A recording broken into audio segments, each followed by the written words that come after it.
آج کا ہمارا خاص مضمون ہے خداوند کا انتظار کرنے میں برکت۔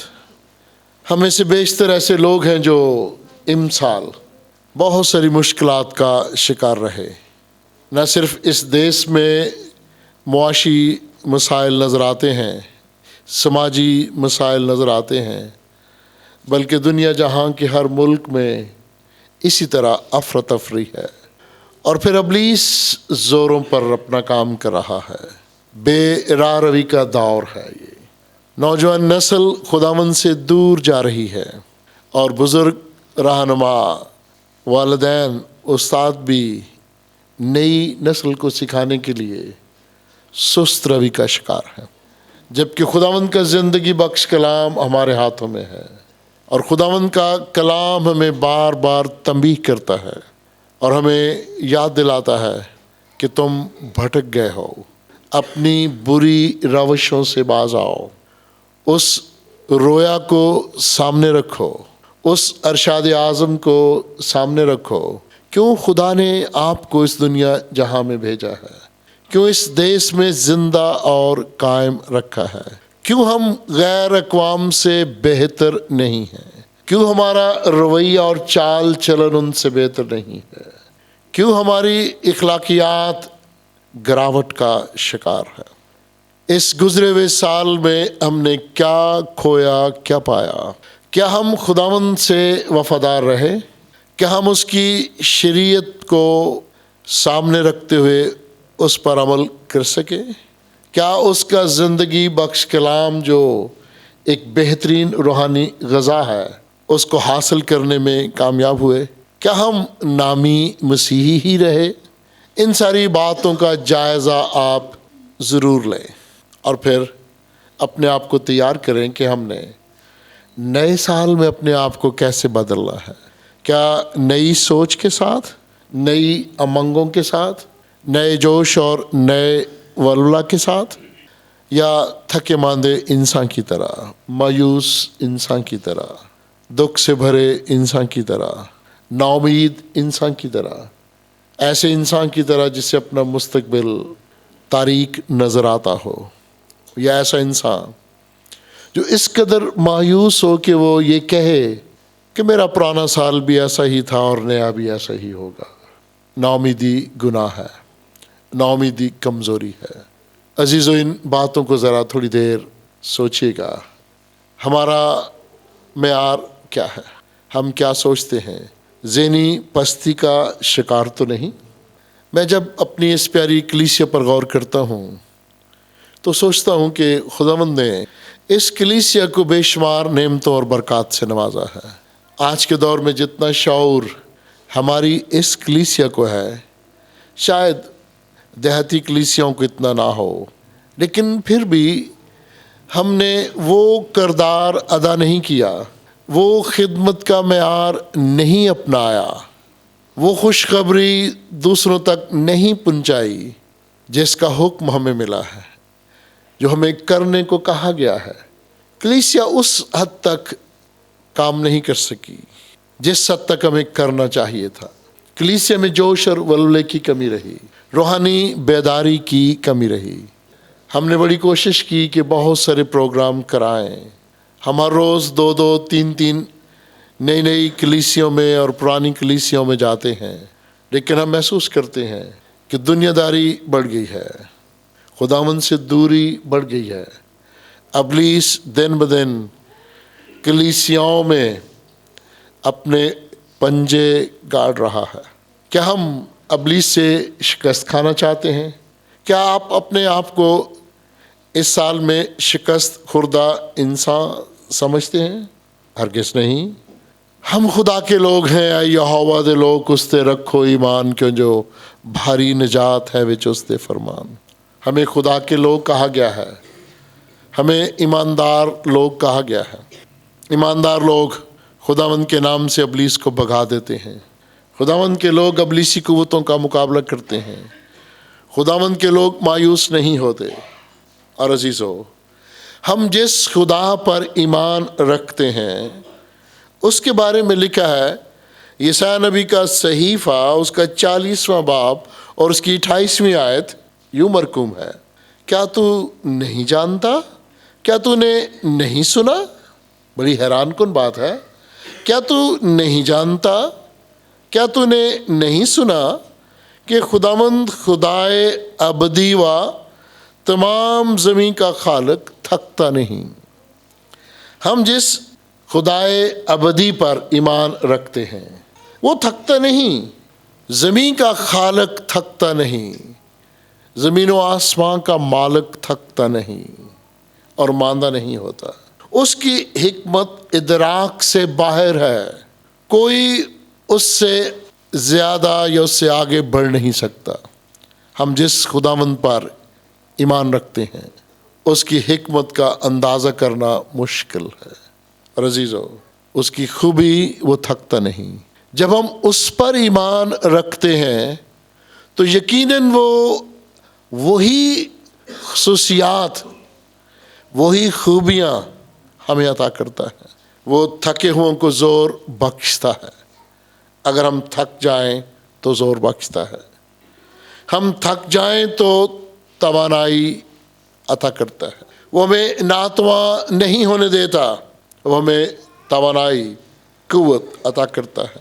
30ویں آیت میں بڑی خوبصورت بات ہے، نوجوان بھی تھک جائیں گے اور ماندہ ہوں گے، اور سورما بہادر لوگ بھی گر پڑیں گے، لیکن خداوند کا انتظار کرنے والے اثر نو زور حاصل کریں گے۔ میں نے شروع میں کہا کہ ہمارا آج کا مضمون ہے خداوند کا انتظار کرنے میں برکت۔ ہم تھک جائیں، ہم ماندہ ہو جائیں، ہم کمزور پڑ جائیں، ہم پریشان ہو جائیں، جیسے میں نے کہا کہ امسال ہم مختلف پریشانیوں کی وجہ سے مایوس بھی رہے، تھک بھی گئے۔ معاشی لحاظ سے بے شمار لوگ جب آپس میں بیٹھتے ہیں تو معاشرہ اور حکومت کی پالیسیوں پر تنقید کرتے ہیں، لیکن حکومتیں بھی تو اسی معاشرہ سے جنم لیتی ہیں نا، اور ہم بھی اسی معاشرہ کے لوگ ہیں، اسی معاشرہ کا حصہ ہیں۔ ہم اپنی غلطیوں میں خود ہی پھنس جاتے ہیں، ہم اپنی خواہشات کو جب بہت زیادہ بڑھا لیتے ہیں تو ہماری خواہشات جنم لے کر گناہ کو جنم دیتی ہیں، بڑھ جاتی ہیں۔ ہماری خواہشات جب بڑھ جاتی ہیں تو گناہ کو جنم دیتی ہیں۔ عزیزو، جہاں حسد ہو، جہاں نفرت ہو، جہاں خود غرضی ہو، جہاں لالچ ہو، جس معاشرہ میں، جس کلیسیا میں، جس خاندان میں خود غرضی، لالچ، ہوس، نفرت ہوگی، وہ معاشرہ گراوٹ کا شکار ہو جائے گا۔ وہ ذہنی طور پر تھک جائیں گے، وہ جسمانی طور پر بھی تھک جائیں گے۔ ایسوں کو خداوند یوں سکھاتا ہے کہ مجھ پر ایمان لاؤ، توبہ کرو۔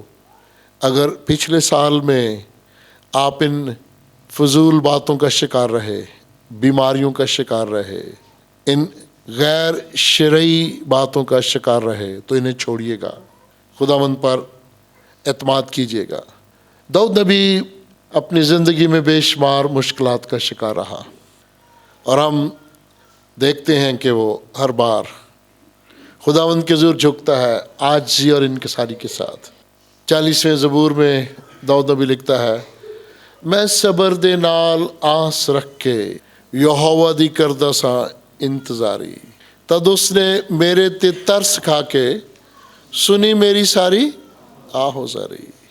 یہ نہ سوچئے گا کہ ہم جیسے کمزور انسان ہی ان مشکلات کا شکار ہوتے ہیں، انبیاء اکبر بھی ان مشکلات کا شکار رہے، لیکن داؤد نبی لکھتا ہے، میں نے صبر سے خداوند پر آس رکھی، اس نے میری طرف مائل ہو کر میری فریاد سنی، اس نے میری طرف مائل ہو کر میری فریاد سنی۔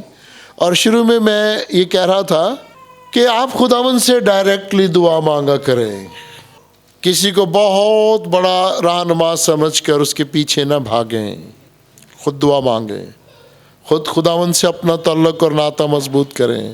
خدا